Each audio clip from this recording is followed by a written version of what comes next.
top assassin opened his computer to find his world unraveling. Not only was his hard-earned work unpaid, but a dreadful client railed at his ancestors across the screen.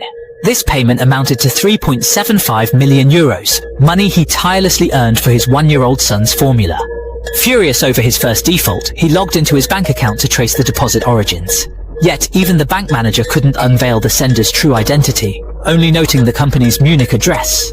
Wolf frowned, knowing it was where he assassinated the German Chancellor, despite the risk of exposure. He decided to go Germany again incognito, picking a fake passport from his safety deposit box before driving across the German border to Munich. At a local bank, he morphed into a British tycoon and, under the guise of a business partner, pulled out the payer's name, discovering it was a minor company. Delving deeper, Wolf uncovered its mother company and shareholding structure, finally pinpointing a trust. Overnight, he scoured their website, finding familiar faces among the annual meeting photos, the Chancellor's son whose leg Wolf had broken. Realizing he was the mastermind behind the hired hit, Wolf devised a brilliant plan. He discovered the Chancellor's funeral date and appeared on the day in the chauffeur's uniform, similar to Elliot's driver.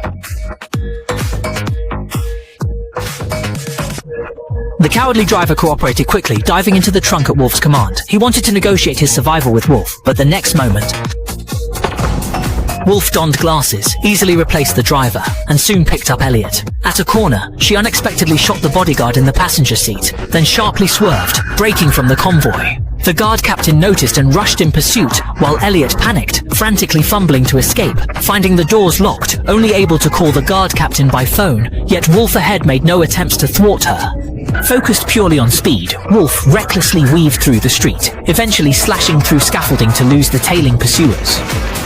Driving into a secluded alley, Wolf finally took time to chat with the defaulting client. Currently, Elliot identified the individual and urgently justified herself, citing her fury stemming from the leg wound as the reason for the non-payment. She then vowed to compensate twofold for the patricide if she were to be let off. However, the conflict had escalated past the point of financial concerns.